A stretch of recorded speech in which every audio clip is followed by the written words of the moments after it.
The college football experience. Stanford fires Troy Taylor episode on the Sports Gambling Podcast Network is brought to you by Underdog Fantasy. Sign up at Underdog Fantasy and use our promo code TCE SGPN to get up to $1,000 in bonus credits. We're also brought to you by Edge Boost. Yes, get up to $750 in cashback rewards each month when you sign up at edgeboost.bet. So hop on over there, edgeboost.bet, promo code SGPN. And remember, as always, folks, to let it ride. Hey, this is Pac-Man Jones. You're listening to SGPN. Let it ride.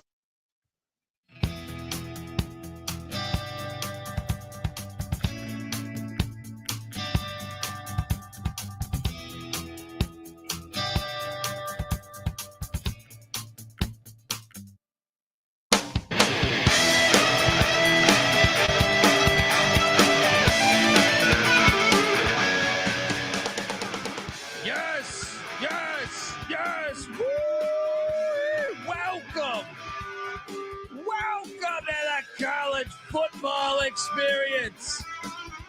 Stanford Cardinals pulling the plug on Troy Taylor episode.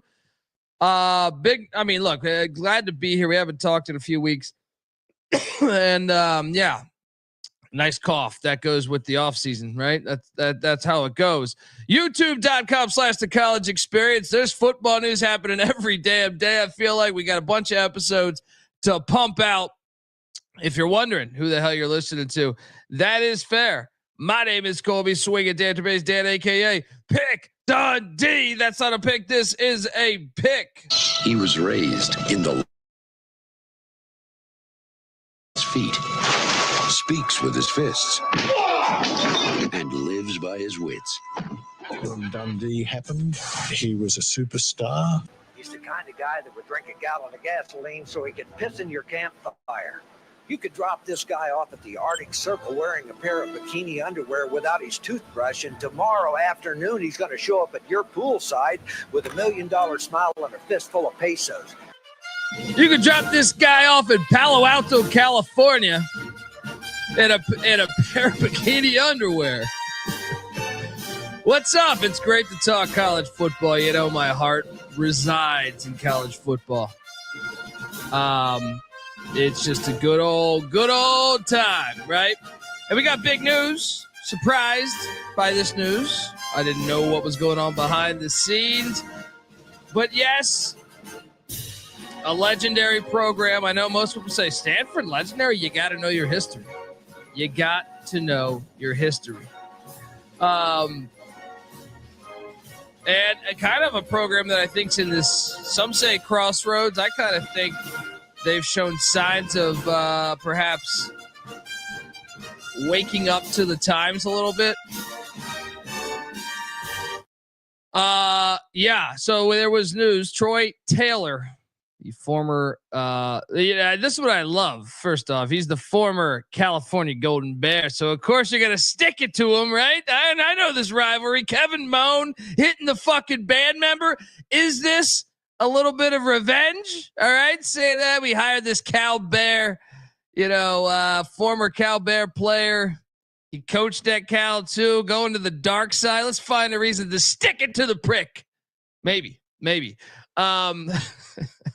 But no, I mean, he was fired, relieved of his duty. He was just, in Palo Alto for 2 seasons, 3-9 in both seasons, the final season of the Pac-12 and the first year in the ACC. So 6-18 in 2 years at Palo Alto. I don't know that he really took a step forward and improved the team. I thought maybe slightly from year 1 to year 2, but he was also playing in the fucking Atlantic Coast Conference when they reside in Palo Alto, California. But, we got word that Andrew Luck, who was hired in just around December as the general manager, and kind of Stanford basically said he's in charge of all of football operations, which I don't think a lot of these other general managers you hear in college football, it does not necessarily mean that. But he is in charge of all of football operations, and the news came out that he was relieving him of his duties. Andrew Luck basically said that Stanford is no longer a place for Troy Taylor. And then you hear the rumblings coming out behind the scenes that he was bullying people, inappropriate comments about bullying. I read an article that compared it to Pat Fitzgerald. The only problem is, to me, I think Pat Fitzgerald was, from what I've gathered, I don't think he did anything wrong.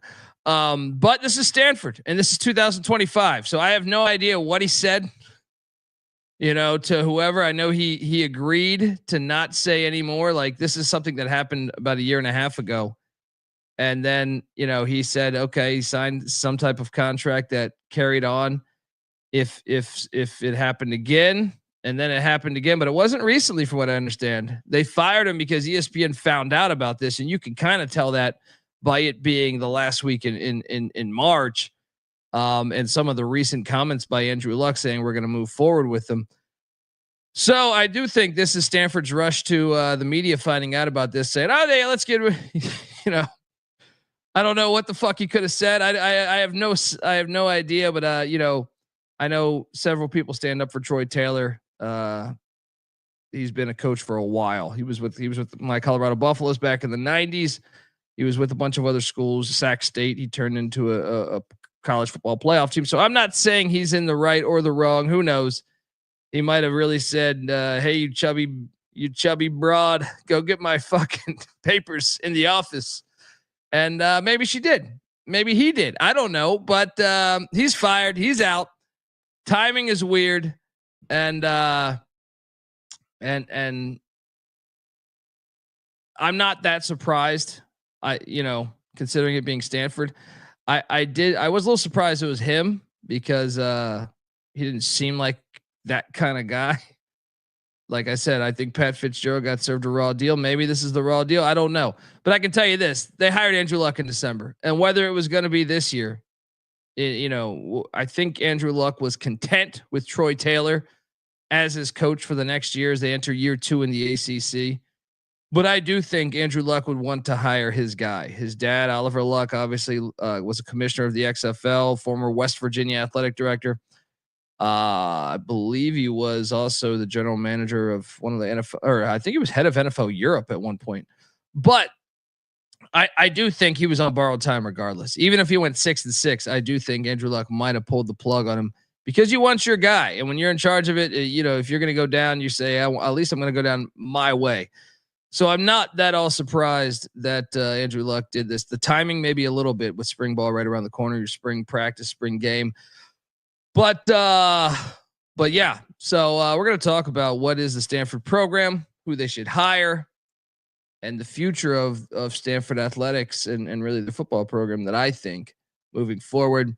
Subscribe to the College Football Experience. Remember, we break down all 136 teams each and every year. Check out the FCS College Football Experience as well. But before we do all that, I want to tell you that the College Football Experience is brought to you by, us. Yes, we are a part of the Sports Gambling Podcast Network.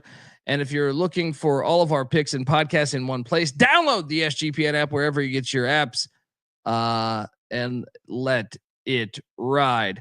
We're also brought to you by SeatGeek. Yes, let me tell you something. I love Stanford's football stadium. Parts of the stadium are like 105 years old. I know they remodel a lot of it about 25 years ago, but it's a great stadium. It's an absolute great stadium. If you just look at photos, or you've been there, or if you live in the area, you should go to that stadium. It's I think it's better than almost. I like Cal's better, but I would say it's probably the second best in that area. San Jose State's is pretty awesome too, but yeah, it's a great stadium, and more people should go out and check Stanford football, especially with what I think the future could be for this program. But in general, there's nothing like catching college football, college basketball, obviously March Madness going on right now, Frozen Four, college hockey, all the pro sports that are rolling. MLB just started the other day. There's nothing like catching, sports live, or comedy, or bands, or music. And that is why I highly encourage you to check out SeatGeek, because SeatGeek, I recently was at I went to a baseball game, and I pulled up all the ticketing apps, pulled them all up. SeatGeek by far had the best pricing. So I'm going to give them a personal shout out because they really did. And with over 28 million downloads, SeatGeek's the number one rated ticketing app. There are more than 70,000 events listed on SeatGeek, including concerts, sports, festivals, and much, much more. And obviously March Madness is here. What a time to get out there. I think there's some games going on in San Francisco actually right now at the Warrior Stadium. But yeah, I love using SeatGeek. You should check it out. SeatGeek has your back too. Each ticket is rated on a 1 to 10 scale, so you know if you're getting a good deal. So look for the green dots. Green means good, red means bad. Plus, every ticket is backed by their buyer guarantee. And Pick Dundee came through for you. So we got you a promo code SGPN10 for 10% off your next set of tickets at SeatGeek. Yeah, that's 10% off any tickets with the promo code SGPN10. Make sure you click the link in the description to download the app and have the code automatically added to your account so you can use it later over at SeatGeek. All right. We are back talking Stanford Cardinal football, and I got fucking slides for you. All right. I got slides. Let's talk about this. Wait, how did I do this? I had this all set up. I'm botching this thing already. There we go. We got slides. And here you have the Stanford Cardinal. I actually have their we're going to talk about their schedule because it is a tricky thing. You're looking for a coach at a historically great university from an academics standpoint. And I know a lot of people will say, well, they can't use the transfer portal. And that's true. They can't really use the transfer portal. It's very challenging for them to do the transfer portal in this day and age. So I can understand many people saying, well, in this day and age, Stanford won't be able to be competing at the highest level. They should go FCS or whatever. Completely disagree with all that narrative, but I understand it is hard to get transfers, but that doesn't mean you still can't win. We saw Army win a shit ton of games this past year. And I think you can look at certain teams that did not use the portal. Iowa, you could still be very, very good with building a program. And I think that's what Andrew Luck, if I had to guess, thinks he can do here as the new, head of football for Stanford. Now, this is a historic program. As players, I would say it flies under the radar. A lot of people think, obviously, John Elway and Jim Plunkett, Andrew Luck, fantastic quarterbacks have been a staple at Stanford for a long time. And those are just that. I mean, Kevin Hogan, I think there's a UFL game tonight. I think Kevin Hogan's on a roster. So they've been pumping pros, into the NFL or some form of football for a long time. But there's a lot of other ones too. Like there's a lot of great players that have come here. Christian McCaffrey, a slew of good running backs. I think Derek Lavelle, Brad Mustard, Tommy Vardell. You can go on and on and on about the amount of talent. James Lofton, one of the greatest wideouts, Tony Hill. I mean, just a slew. John Lynch, Richard Sherman. I'm forgetting more than, there's just been a slew of great players that have played at Stanford over the years. Ed McCaffrey. And it gets kind of slept on because you think of the academics first. They produce a shit ton of great pros, and they have for a long fucking time. And that's why I wanted to key in on the players, because the coaching, you could argue this is one of the best coaching trees in the history of college football. You look at who they've had as a head coach here. Pop Warner. All right. Dennis Green. And some of these were assistants like Dick Vermeil and Brian Billick, and Jim Fossil were assistants, but all these guys, were, the rest of them were all head coaches here. And the others were offensive coordinators or defense coordinators. So it's all for a while too. Jack Harbaugh, I know it's not on this list, but Jack Elway as well. John Elway's dad, but Pop Warner, Dennis Green, Bill Walsh, Jim Harbaugh, David Shaw, Walter Camp, Dick Vermeil, Fielding Yost, Brian Billick, Jim Fossil.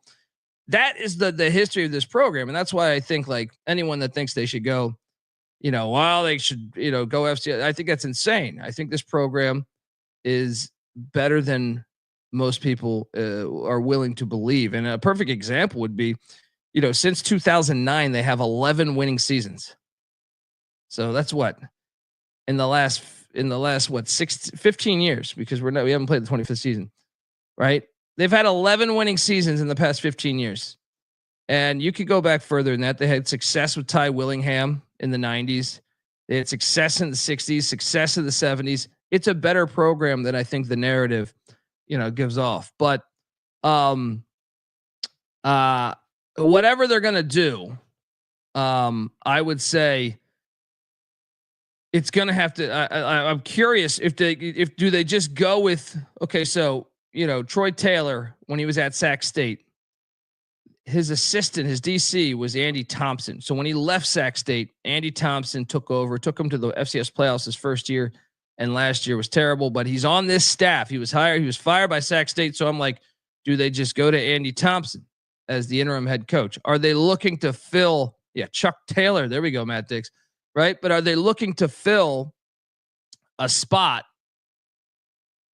on an interim basis or full time? Because I do think your odds are kind of stacked against you based on the timing of this and the job. Like the job, you're not going to be able to just attack the portal all crazy.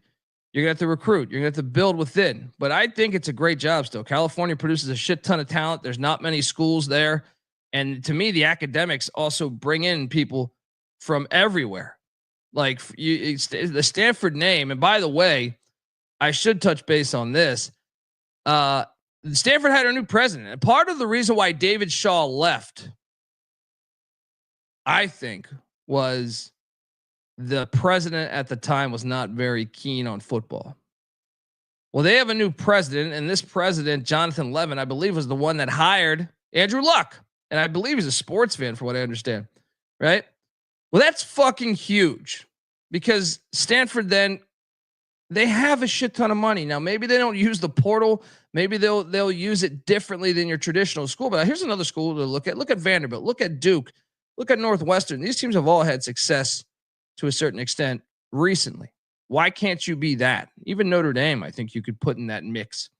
Maybe obviously Notre Dame is more prestigious than Stanford historically, but still, I mean, and another thing is you pull up the 20th or the top 20 richest universities, and this is I'm looking at in the year 2023. Stanford comes in at number 3 or number 4, depending on, there's a couple different websites. One has it at 3, one has it at 4. So you are at a university with a shit ton of money. So they could pay you as a coach and your staff, I think, a decent amount of money. Now the players, perhaps. I think that's something that it would be fascinating if they did, because I think they could win a national championship with the type of money they have. I think all that would be a conversation for the coach that they hire, but the schedule did come out, and the schedule is very, very challenging in my opinion. They do have 3 bye weeks. You like that when you have a challenging schedule, but they go to the island of Hawaii to take on Timmy Chang in week 0, right? And then they get week 1 off. And then they're at BYU, who was tied for the Big 12 conference champ. They just lost on, them. They had the same record as Arizona State. Didn't they beat them too? Or no, they lost to them, but still they were right there as the best team in the Big 12 a year ago. Kalani Sitake does a great job. Then they are home against Boston College. Bill O'Brien, I feel like better year than I think a lot of people thought. Year 2, I know there's a little bit of a buzz around Boston. Then they are at Scott Stadium there, taking on the Virginia Cavaliers. Tony Elliott, I think it's a big year for Tony Elliott. They've actually got a little bit of money that they've been spending. And then they're home to San Jose State, who beat them last year. And one thing I will tell you is I got to sit down with Ken Niumatalolo this past year. And I know I've heard recently, just through connections, he's really likes his team this year. I think he really likes his team this year, and they beat Stanford a year ago. So watch out in this one. Then they're at SMU, who was in the college football playoffs a year ago, followed by a home game against Florida State, AKA Saudi Arabia State.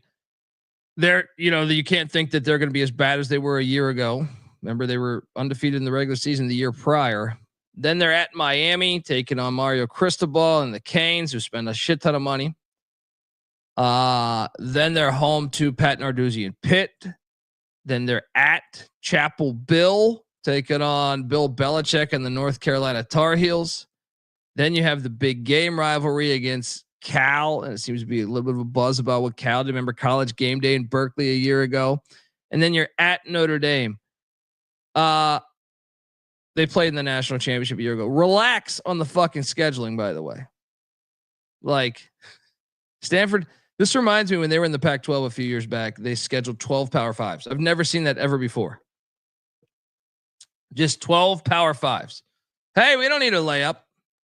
You wonder why David Shaw was like, let me get the fuck out of here. But honestly, when I look at this thing, I think it's a very challenging schedule. There's no gimme. I think Hawaii is a bowl team this year.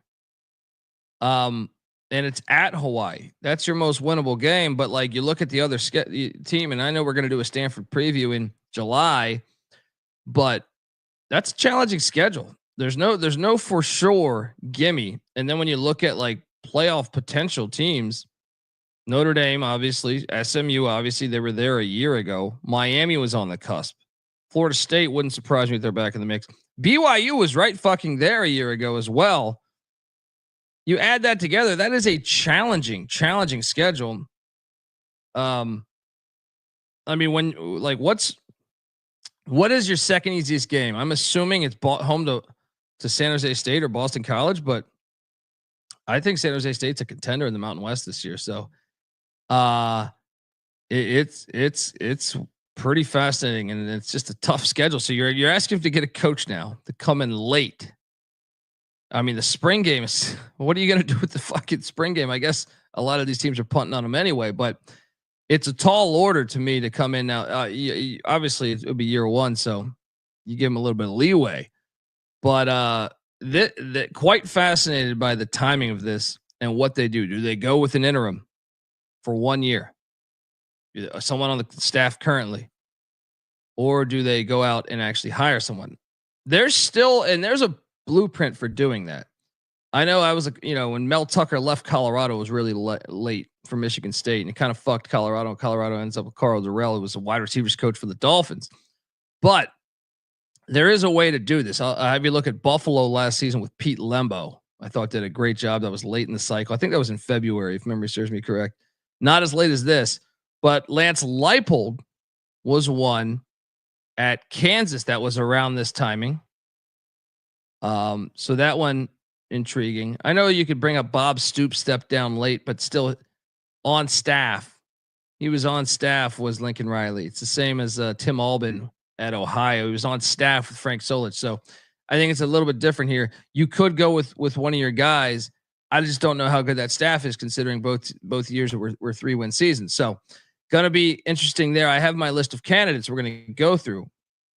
But first, I want to tell the folks out there that the college football experience is brought to you by DraftKings Sportsbook. Yes, it is March Madness. When it comes to March Madness and the Frozen Four, one thing is for sure, nothing's for sure. Upsets, buzzer beaters, Cinderella's advancing, top seeds going home early. It's all gonna happen. Bet the unexpected every upset every day with DraftKings Sportsbook. And if you're a first-time customer, here's something special for you. New DraftKings customers bet $5, get $200 in bonus bets instantly.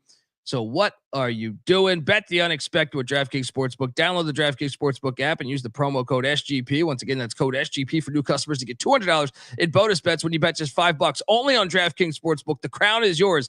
Gambling problem? Call 1-800-GAMBLER in New York. Call 877-8-HOPE-NY or text HOPE-NY in Connecticut. Helps available for problem gambling. Call 888-789-7777 or visit ccpg.org. Please play responsibly on behalf of Boot Hill Casino and Resort in Kansas. 21 plus age and eligibility varies by jurisdiction. Void in Ontario. New customers only. Bonus bets expire 168 hours after issuance. For additional terms of responsible gaming resources, see dkng.co/audio. We're also brought to you by Rhythm.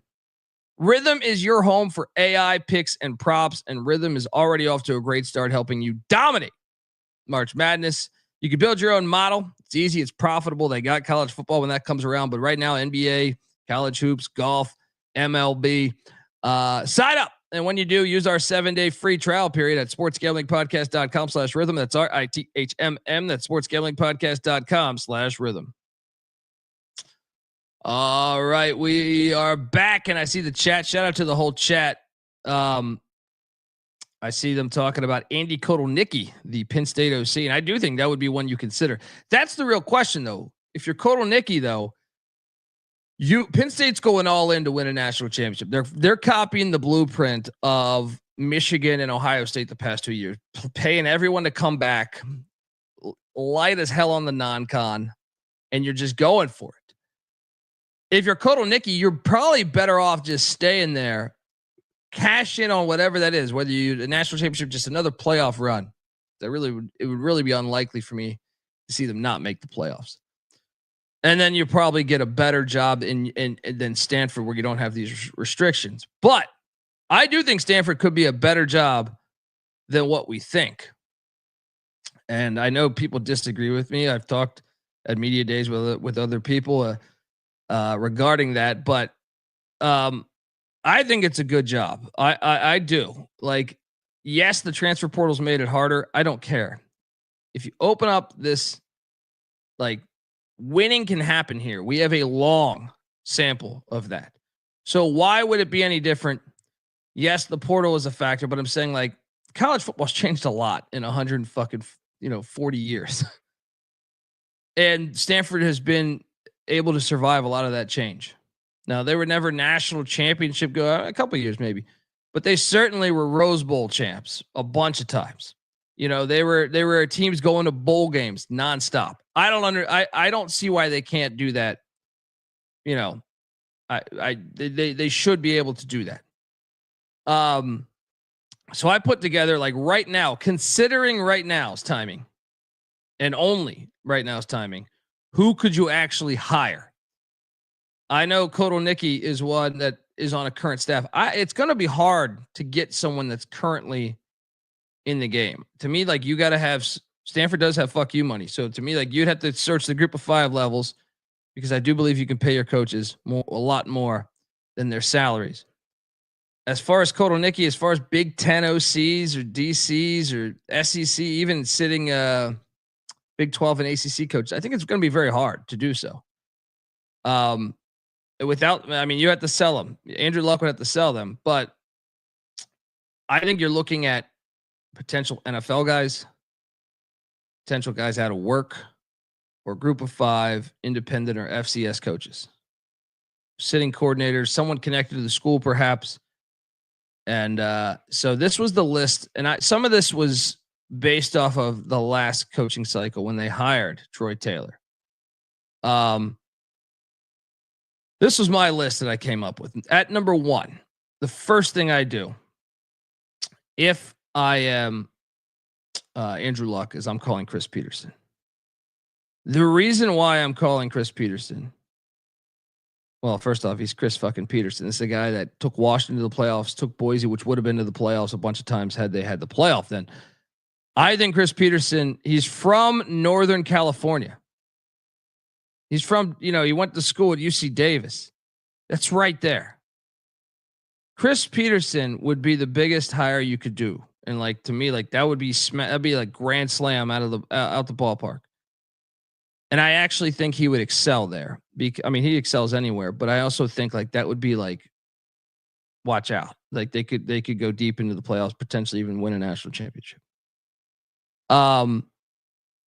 That would be the first one. Jim Mora at UConn, to me, is one that also would catch my eye. UConn's independent. That's a tough struggle. As much as I like independence, and I hope there's more teams that are independent in the future. Jim Mora, though, at UConn, it's a basketball school first.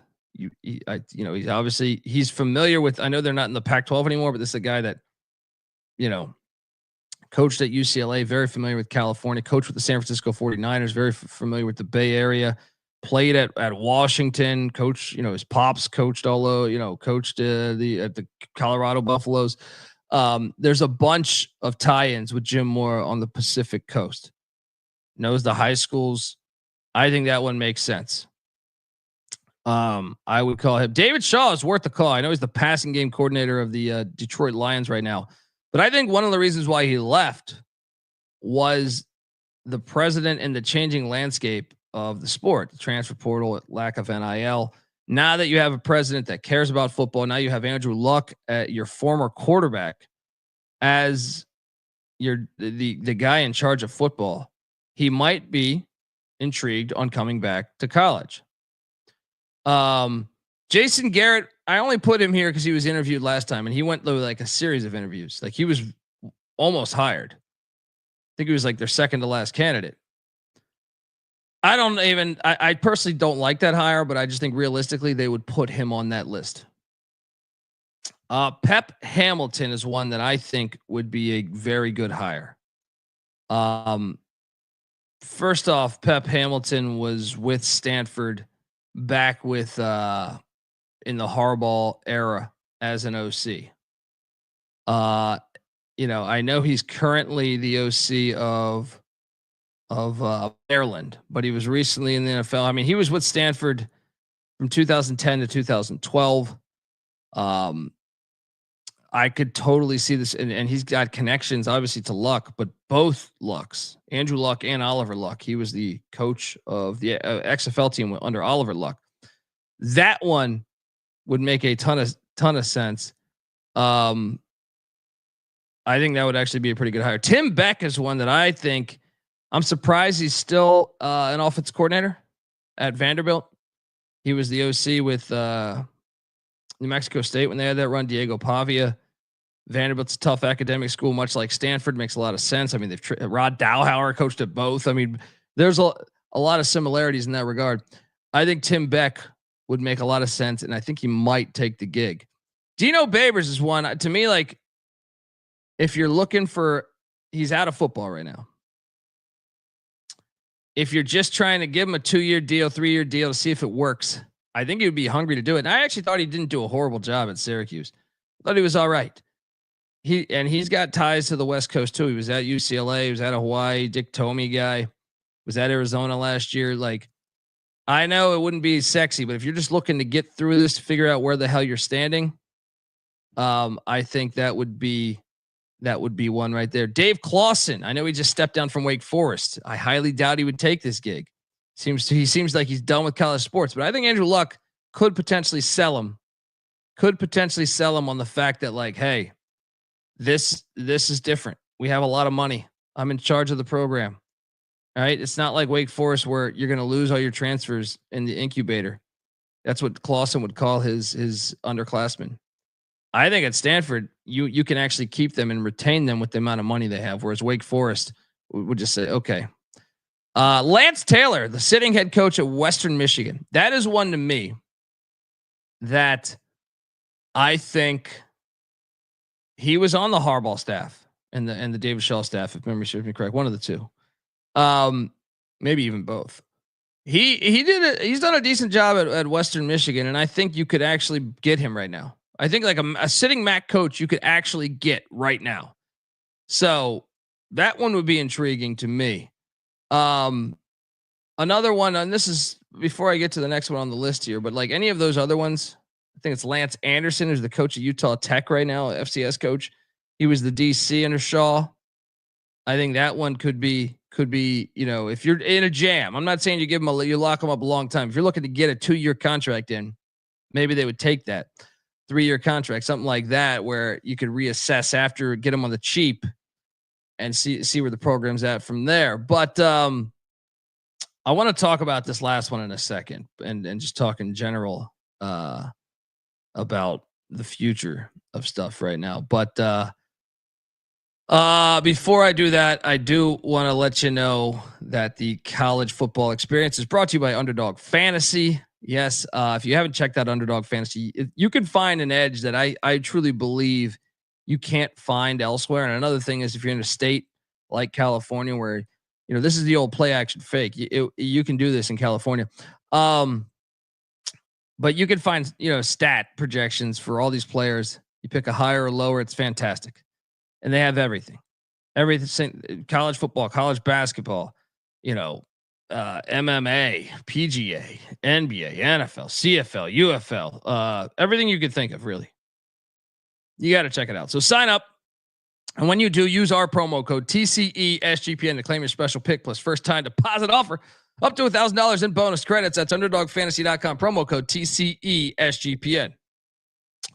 We're also brought to you by Edge Boost. Yes, SGPN has partnered up with Edge Boost, the premier Visa debit card for bettors.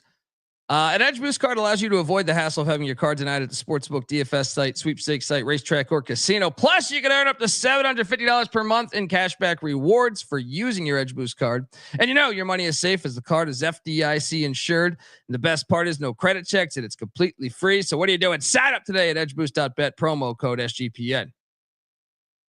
All right, we are back.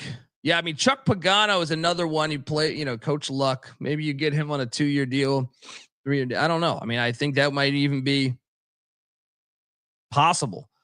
But I want to talk about this last one here. Ken Niumatalolo, who I think I just hit on this. I got to sit down with Coach last season in Vegas, and he did great in year 1 at San Jose State, and I think this year's San Jose State team is going to be really good.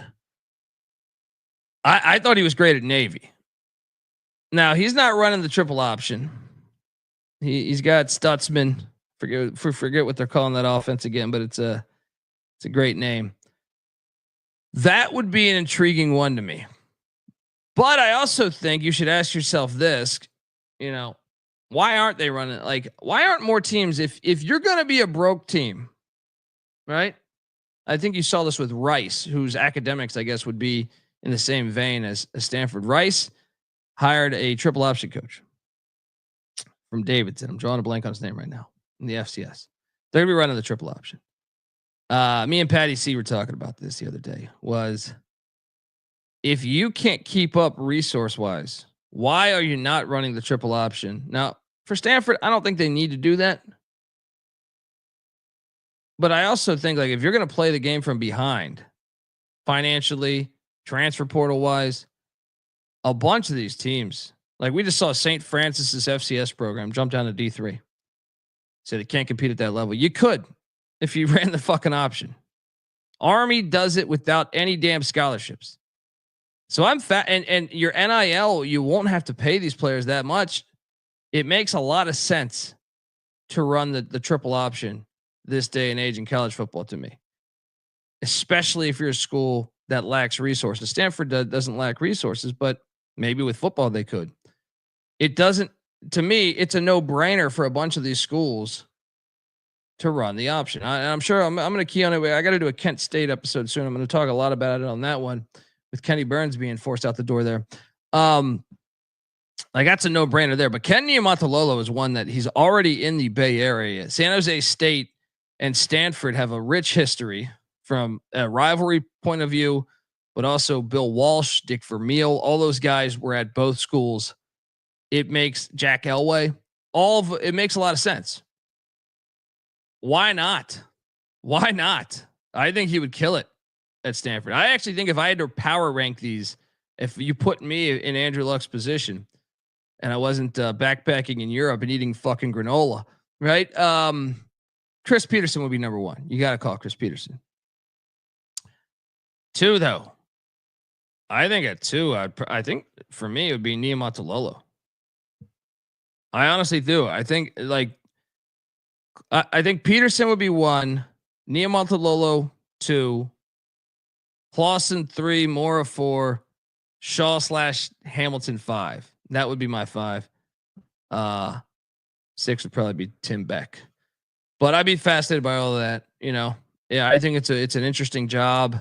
I am curious. I want more information to come out. I want to know if he's planning on going for an interim for just this year. You've seen it before. Remember, Baylor had Jim Grobe for a year. You've seen it before where you just get an old guy to fill in for a year. He could possibly do that shit. He could probably have, a few different names right up there in the Bay Area that would do that for a year. But man, if you make the phone call to Chris Peterson, you go down there and say, hey, we're going to do it the right way. We're going to do it this. We got money. Give you a big contract. Stanford could be on the fucking map again. and fast, in my opinion. Maybe not this upcoming year, but fast. It's going to be fascinating. I mean, you look at that schedule, and to me, like, I know we got to do our preview in July. You know, even if Troy Taylor was there this year, I look at that schedule and I say, okay, Hawaii, I'll give you Virginia. You know, maybe you get Pitt going cross country.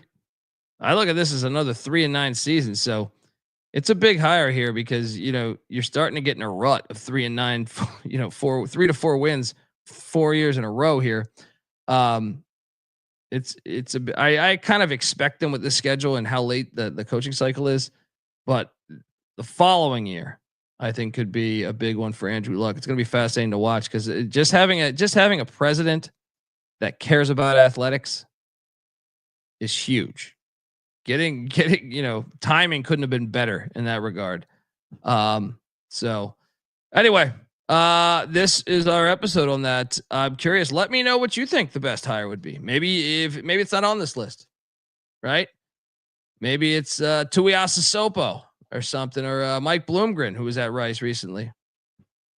Let me know. We're on Twitter at TheColbyD.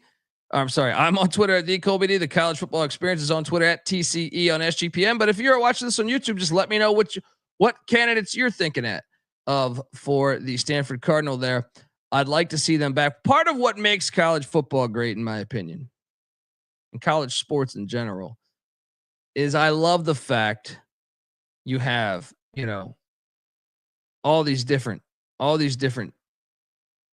styles. You get a service academy going up against, you know, certain games. Occasionally they'll play, you know, whoever, Miami or something. You got a mixture of everything. You got BYU religious institutions.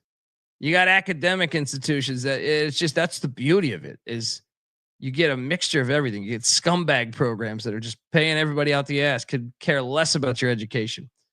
And then you got places like Stanford where they care super, you know, it's a big deal, their education. That's the thing that's the selling point. And then you have, you know, just all different. That's the beauty of college football and college basketball and just college athletics, is you get just this pot of all this different shit. And it's fantastic. Please, if you can, we'll be back. I got to watch the Sweet 16 action. Let's go. And we'll be back tonight on the College Basketball Experience, talking college hoops, Elite Eight. Check out the College Basketball Experience. Also on VSiN tonight, the Sports Gambling Podcast every Friday night. VSiN, check it out. Going to be talking college ball there too, and a bunch of other college football previews. Obviously, I preview all 136 teams. I also cover the FCS. Check out the FCS College Football Experience. All of those come together. YouTube.com/the College Experience. Also, the College Baseball Experience. And we have a Frozen 4 episode out there, as that's currently going on. Got the UConn Quinnipiac game on right here. It's been very fun thus far. Check out all those. Like I said, youtube.com/college, the College Experience. That's the hub for all of our stuff. And can't wait to get more news regarding the Stanford Cardinal. Till next time, folks, this is the College Football Experience. You better start thinking about yours. And we out of here.